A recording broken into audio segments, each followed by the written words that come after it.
Hello বন্ধুরা, আজ বিন্দাসের সঙ্গে স্বাগত। এখন হ্যালো বন্ধুরা, আবার চলে এসেছি নতুন জায়গায়। আজকে শ্রীরামপুরে এসেছি, শ্রীরামপুর ঘাট দেখার জন্য। এর আগে আমরা দেখেছেন যে বৈদ্যবাটী ঘাট, তারপর দেখেছেন চন্দননগরের ঘাট। আজকে দেখাবো শ্রীরামপুরের ঘাট। দেখো, রাস্তায় আসতে পোস্ট অফিস দেখতে পেয়ে গেলাম। এই দেখুন, এটা হচ্ছে শ্রীরামপুরের পোস্ট অফিস। এটা হয়তো অনেকে জানো, এটা চার্চ, শ্রীরামপুরের চার্চ, বড় চার্চ, সেন্ট অলিভিয়া চার্চ। দেখে নিন, অনেক বড় চার্চটা। সেলফি তোলাও ভালো হবে, যারা সেলফি তুলতে চায়। আমি তো তুললাম, আমার পোস্টে দেখতে পেয়ে যাবে। এই দেখুন কত বড় চার্চ, দেখতে খুবই ভালো লাগছে। এই রাস্তা দিয়ে যাচ্ছি, আর এই দেখুন চার্চটা অনেক বড়।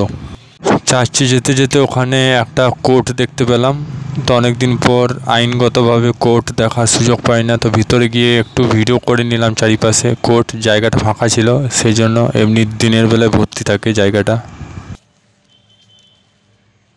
তো আমি অলরেডি ঘাটে চলে এসেছি এবং আপনাদেরকে দেখাবো ঘাট। তার আগে এটা দেখি,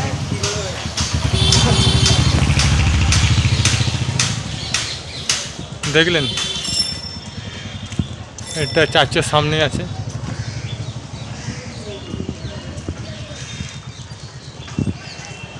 এই দেখুন মাদার টেরিজা স্ট্যাচু।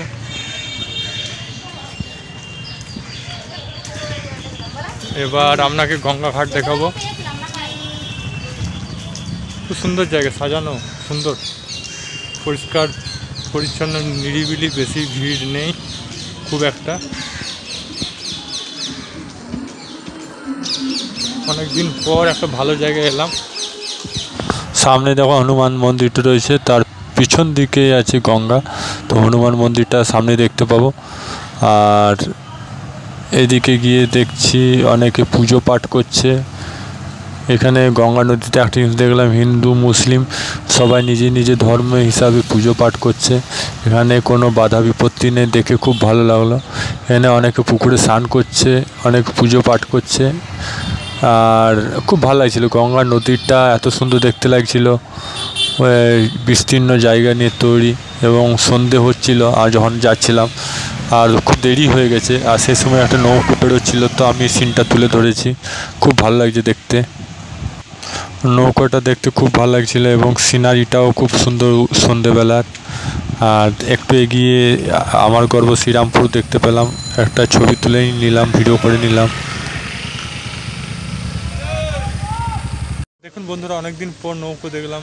সেই ছোটোবেলায় নৌকো দেখেছি, আজকে অনেক দিন পর দেখলাম। প্রায় 20 বছর পর নৌকো দেখছি। জায়গাটা পুরো ফাঁকা ছিল, দেখতে পাচ্ছেন। সেরকম কিছু সন্ধে হয়ে গেছিলো, যেহেতু আমার আসতে দেরি হয়েছিল। এই জায়গাটা পুরো ভরাট থাকে, সবাই বসে গল্প করে, অনেকে চাউমিন খায়। তারপর অনেকে বৃদ্ধ থেকে বুড়ো ছোট সবাই এখানে এসে আড্ডা মারে। তো আমার আসতে দেরি হয়েছে বলে সন্ধে হয়ে গেছে, সেরকম আর ভিড় নেই। তবে এই জায়গাটা ফুল থাকে। করার পর আমার খুব খিদে পেয়েছিলাম। প্রথমে খেলাম কচুরি। এই কচুরিটা আমি প্রথমবার খেলাম, এই ধরনের কচুরি। তারপরে খেলাম চাউমিন। তারপর খেলাম, এই চাউমিনটা দেখিয়ে দিচ্ছি। তারপর খেলাম আপনার পনির রোল। তো এই ছিল আমাদের খাওয়া। আজকে যাত্রা এইটুকুই, পরে আবার দেখা হবে। তো আজকে খুব ভালো লাগলো, ঘোরাঘুরি হলো, খাওয়া দাওয়া হলো, এবং আজকের জার্নি এখানেই শেষ করছি। ভিডিওটা ভালো লাগলে লাইক করুন, চ্যানেলে নতুন তাহলে সাবস্ক্রাইব করুন, এবং কমেন্ট বক্সে লিখে জানান আপনার মতামত। বিন্দাস সৈকতে স্বাগত। এই ছোট্ট ছোট্ট পায়ে চলতে চলতে ঠিক পৌঁছে যাবে।